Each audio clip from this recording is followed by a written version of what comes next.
নমস্কার, India news 24 থেকে রয়েছে আমি শঙ্কর সাত্রা। এই মুহূর্তে আপনাদের সঙ্গে আমি আবার বলছি যে কিছুদিন আগেও বলেছিলাম যে বকখালি একটা পর্যটন শিল্প, যে পর্যটন শিল্পটা বেশ কয়েক বছর ধরে একেবারে শেষ হয়ে যাচ্ছে।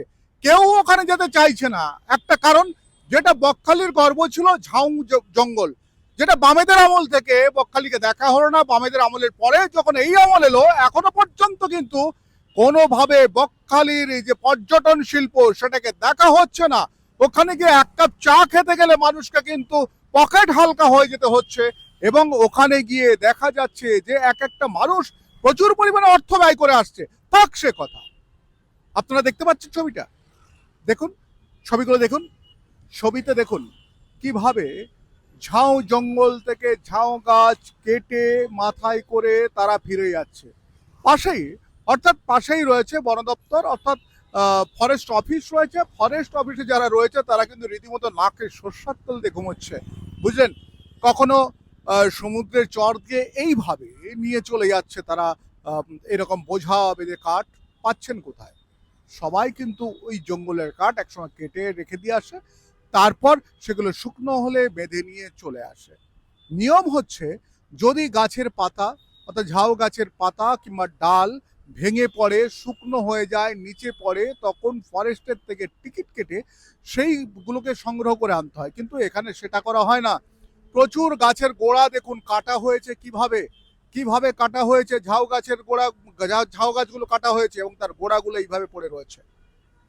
একটা পর্যটন শিল্প, যেখানে মানুষ একেবারে 1 কিলোমিটার দূরে যেখানে সমুদ্রের জল, সেটা না পাক কিংবা কষ্ট করে যাক, জঙ্গলটা তো ঘুরে বেড়াবে।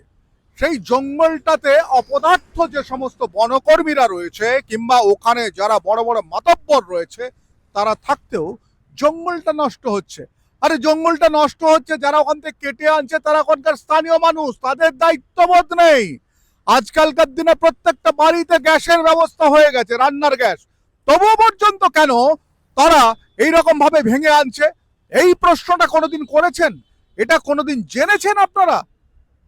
ভাবুন তো, লোকাল লোকরা কাউকে কিছু বলে না, এরকম দিনের পর দিন চলছে। এরকম যদি চলতে থাকে, একটা সময় এই যে অমরাবতী, অর্থাৎ দক্ষিণ অমরাবতী কিংবা অমরাবতী যে গ্রাম রয়েছে, বকখালির পাশে লক্ষ্মীপুর বলে যে গ্রাম রয়েছে, বকখালির উপর বেশ করে যে সমস্ত দোকানদার এবং মানুষের জীবন জীবিকা চলে, সেই সব মানুষগুলোর কিন্তু আর 4 থেকে 5 বছর পরে জীবিকা চলবে না। আমি আপনাদেরকে বলছি, তারা কিন্তু বিভিন্নভাবে এক্সপ্লয়েট হবে। আপনারা এগুলো না করে, একেবারে আপনাদেরকে বলছি, বন দপ্তরের কর্মীরা তারা কিচ্ছু করে না ওখানে, তারা কোনো কাজ করে না। সরকারিভাবে তারা কি করছে, তাদের যে কর্মপদ্ধতি, সেগুলো নিয়ে করে একটা মূল্যায়ন করা, সেগুলো হয় না।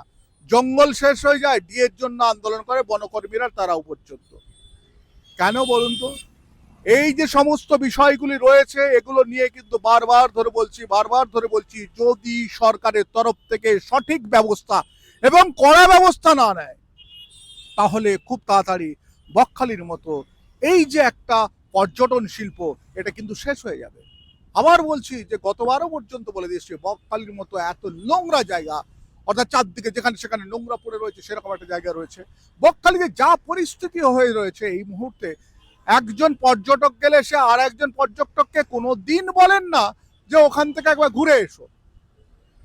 যার ফলে বকখালির পর্যটন শিল্পের যেটা আকর্ষণ, সমুদ্র এবং জঙ্গল, ঝাউ জঙ্গল, সেটা দিনের পর দিন শেষ হচ্ছে, চুরি হচ্ছে। এদেরকে কি কোনোভাবে কি এদেরকে মার্ক করে, এদেরকে চিহ্নিত করে, এদের বিরুদ্ধে কি কোনো ব্যবস্থা নেওয়া যায়? সেটা কিন্তু দেখবেন আপনারা। যদি বন দপ্তরের কোনো কর্মী থেকে আরম্ভ করে বন দপ্তরের কোনো আধিকারিক দেখে থাকেন, কিংবা লোকাল কোনো গভর্নিং বডির যদি কোনো আধিকারিক দেখে থাকেন, নিঃসন্দেহে আপনারা ভাববেন। আমি শঙ্কর আছি আপনাদের সঙ্গে, এডি নিউজ 24, দেখতে থাকুন।